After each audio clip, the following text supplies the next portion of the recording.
My hand gave out at the end.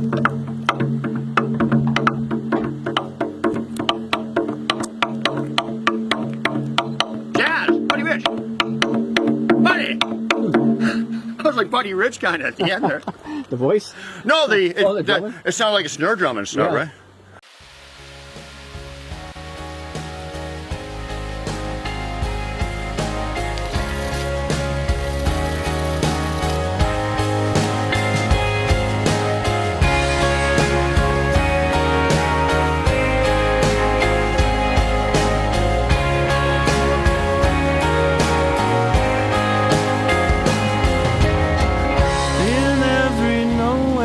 Town, there are somewhere dreams, patiently holding out to grab the brass ring, to see their dream come true. Sends a spark through the darkened hole of the mind, till light appears in happy tears. That's where my love shines.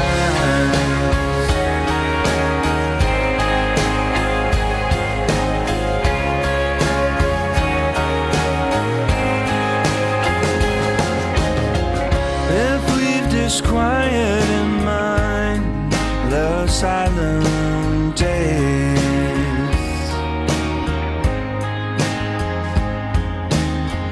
to see ourselves defined by our embrace, and I long to hold you with all my might, as through the night our hopes combine, to ignite our eyes like fireflies. That's where our love shines. Our love shines.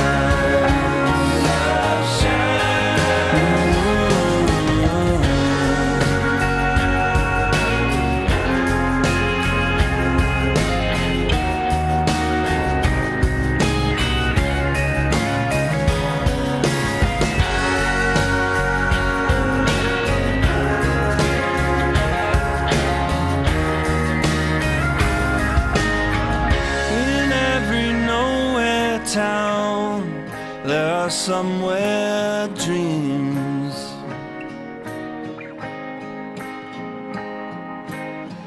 gracefully reaching out to pull our strings. And I've seen what love can do. I understand. It's like the candle glowing in the wine. It fills the heart with silver stars. That's where my love shines. Oh, in ladder beers, in happy tears. That's where my love shines.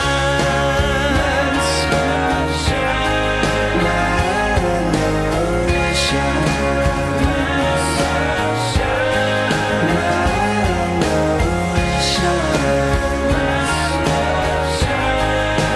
My love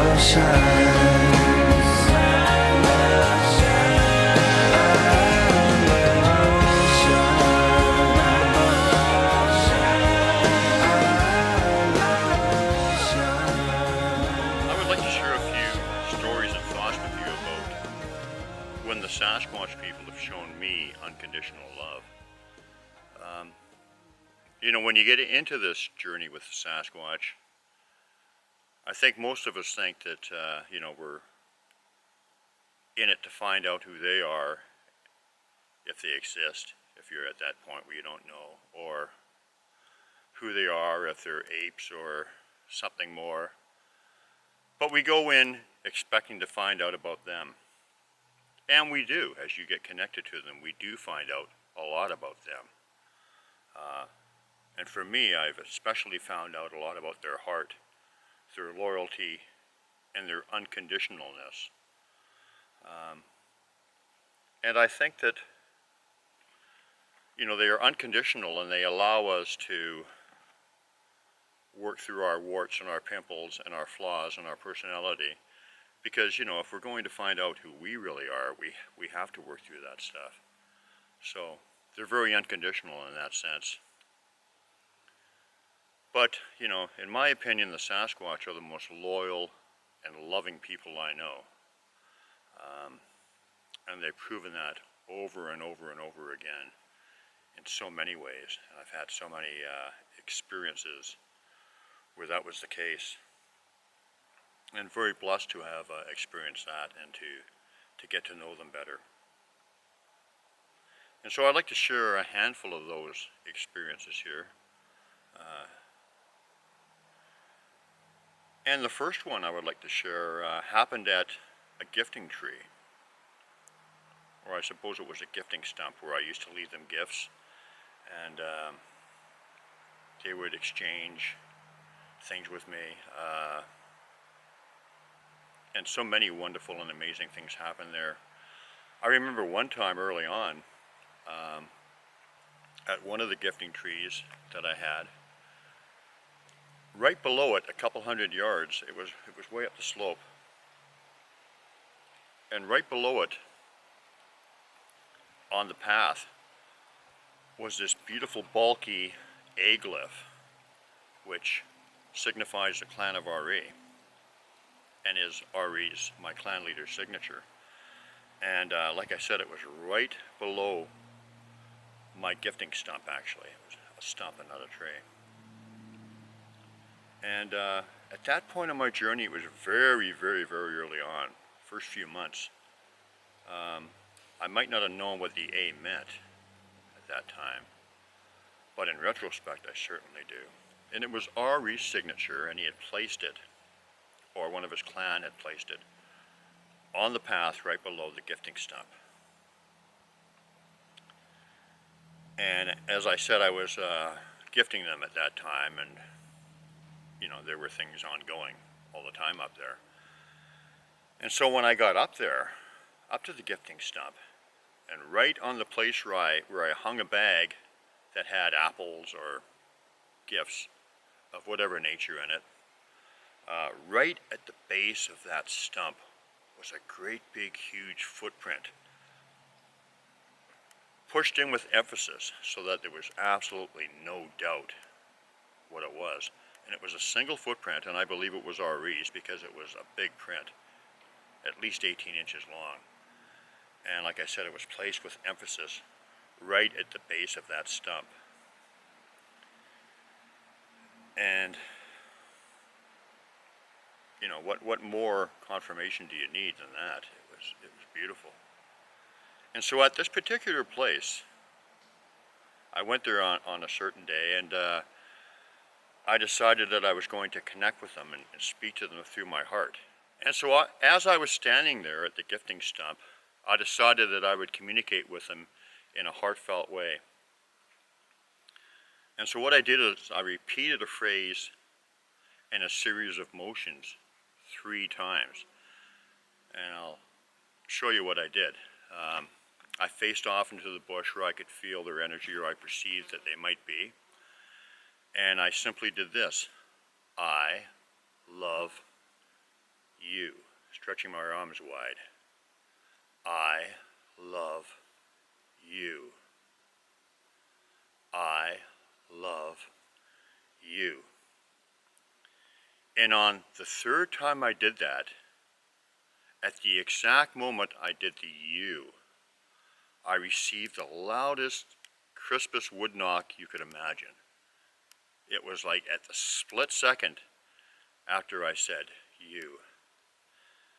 And it really, really touched my heart in a profound way. They were acknowledging what I was saying, they were listening, and they were accepting it. And boy, if that doesn't touch your heart, I don't know what does. But you know, as I said, that was very, very early on in my relationship with them, and they have shown me nothing but unconditional love ever since then, and even before then.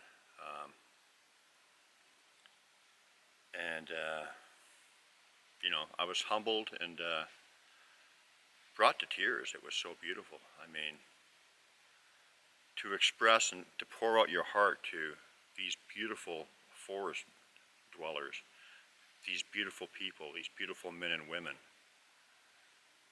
and to give them a message of love, and then to have them respond with a loud, crisp knock immediately after, touched my heart in a profound way. And that was one special example of when they acknowledged my heart and acknowledged my feelings for them, and they reciprocated with a knock that was an answer that to me said, we hear you and we love you as well. So that was extremely special.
it's bleak, it's the middle of the night.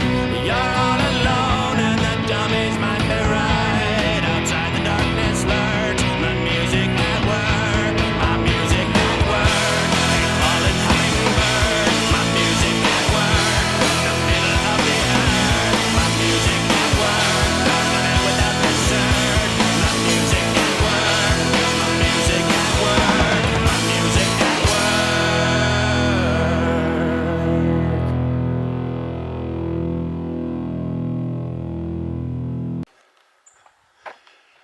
Another poignant example of my friends' love and support transpired on the day that my mother passed.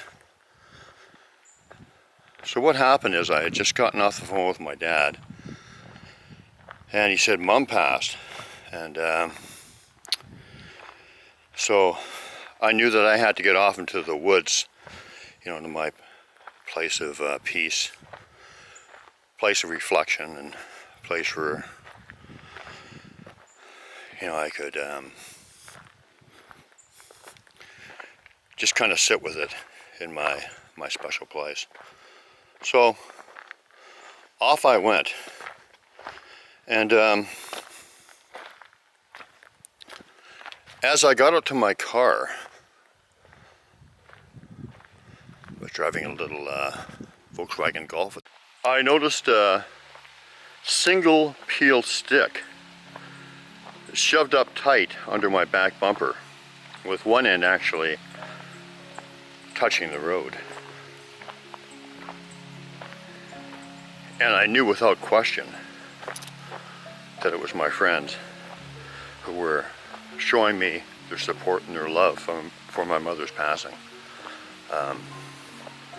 You know, peel sticks and glyphs are something that I recognize as their work, and so, you know, they left something that I would definitely recognize. Not to mention that I could not have driven anywhere with that stick shoved up as it was and touching the road without it coming loose, so it was definitely placed there. And so this was immediately after getting off the phone with my father, who told me my mother had passed, and there it was. There was their support and their love and their understanding and unconditional nature. Well, the very next day, I parked my car on the same exact spot. I saw another glyph. You know, and this is right in the middle of town. I mean, it's not unusual for them to leave glyphs anywhere. They've even actually left them in my room, at my house, many, many times. But in any event, as I went out there the second day,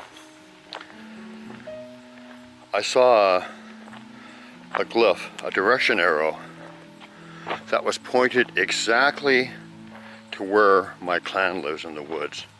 The direction was precise. Another confirmation that they were with me and showing me their support. And approximately a week after that, I was sitting in my car in the same place. This time I was sitting in the car. I didn't walk up to it. And I started getting that energy, that incredible energy that I get from them so often. You know, and it can feel different. It can feel different in a number of ways. But this one kind of just energized my whole body. And it was very dramatic. And as I got out of my car, there was another glyph. An obvious glyph. And I apologize because I can't remember exactly what it looked like, but I know it for what it was. And of course the energy confirmation was further proof. But, you know, that's just another beautiful example of how they support us, how they feel our heart, and how they show their love and their support in so many, many ways. And this is an ongoing thing. An ongoing thing. It never stopped. Yes, they do allow us to have our pimples and to make our mistakes without judgment, because like I said, that's part of our growth. That's part of our growth.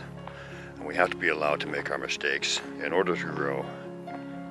But yeah, just another beautiful, classic example of their love and showing their support for me when my mom passed. So that was another really, really special one to me, and one that will forever touch my heart, and I'm forever grateful to the relationship I have with these beautiful people. And my friend's caring, loving nature came to the forefront was when I was led out of the house at a specific time. I do not for 1 second believe that this was a coincidence. I know it wasn't. I know it wasn't a coincidence. My friend and housemate, Mary, and I'm sure some of you have seen her amazing video that I made with her, and she's been in a few other of the videos that I've made. She's an amazing healer, has a beautiful heart, just a wonderful person.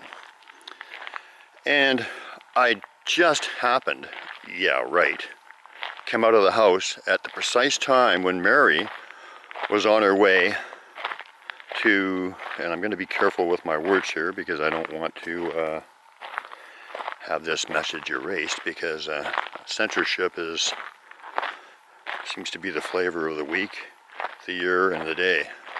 But in any event, I just happened to come down and was walking by her, and I saw her talking to my landlord, and she was upset and she was crying. And I said, "What's wrong, Mary?" And she said, "Can I ask you something?" And I said, "Sure." So she told me that she was just on her way. She was getting picked up because, you know, as you probably know, she's a disabled lady. So one of her workers was coming to pick her up to take her to the clinic to get the cure-all for the world, let me put it that way. And I think you know what I'm referring to. You know, the thing that's going to save us all. I've got my opinions on it, but you know, I don't want to go there anymore. It's just, I don't want to put my energy into it. I just want to know what I know, and that's just the way it's got to be. But anyway, she was going to get the cure-all on that day, and she was very, very upset, and she asked me what I thought about it. And, you know, so I told her what I thought about it, gave her my opinion, and she ended up not going, and she said, "Yeah, that's how I feel too, and I just felt like I was pressured and I was scared." But in any event, the talk that I had with Mary convinced her that she was going to decline going and having this done. So, you know, I think that to me speaks of the Sasquatch's opinion of it, because they had me there at the precise time so that I could help Mary make the decision that was right for her. And I didn't try to coerce her. I just told her my thoughts, and she was really, really grateful. And actually, she shared some of those thoughts, but she just needed some support because she's a very frail, disabled lady, like I said, and she has a hard time standing up for herself at times, I suppose, is how you would say it. So I'm 100% sure that the Sasquatch people, as they have guided me many, many, many times, the examples are just countless. They guided me to be there at the precise time so that I could help her. Now, maybe it was just because she didn't want to have it done, and as I said, they are unconditional. Or maybe it's because they knew or know what it's all about. I guess that's for you to decide.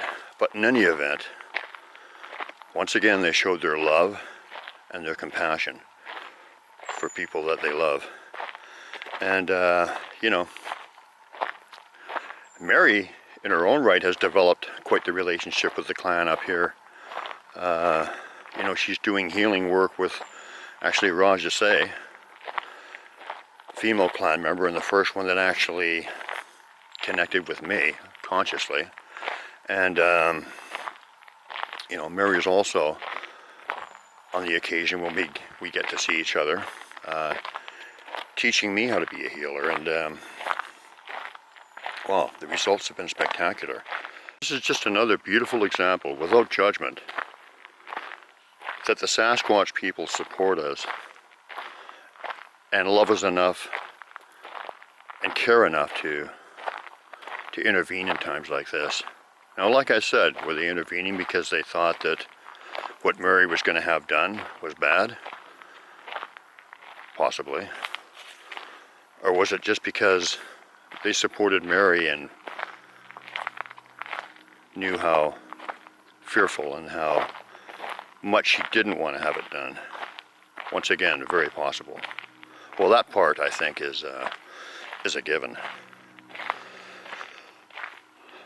But like I said, beautiful people who always seem to come to you in a time of need, and just loyal friends, loyal friends. And once again, I trust them unconditionally, just as they give their love and support unconditionally. Beautiful, beautiful, wise teachers, beautiful, beautiful people. Beautiful people. Truthfully, I could go on and on and on about how the Sasquatch have shown me their love. There's been just so many occasions. Many I'm sure I've forgotten by now. That's how many there's been. Just a multitude of them. But one consistent theme throughout my journey with them is their support of Susan and myself and our union. And just prior to our getting married last March, you know, a couple months prior and after the fact, they left a series of glyphs talking about it that I could read, talking about our connection and where they saw it and their approval, and just beautiful messages for the two of us. And yeah, just amazing. But one time I'd like to relate one particular day. I was in another area, 50 or 60 miles away from here, in Vancouver of all places, but it was in a big wooded area. But I went there because I had heard that there were Sasquatch structures around, and I had observed them myself. I'd been there, I think, once prior, and had seen some of their work, and was pretty confident that they were there. So this one day I went back, and as I said, this was in the time when they were leaving a lot of glyphs about Susan and I. Now, they've done that for years, and our glyph is actually the fish glyph.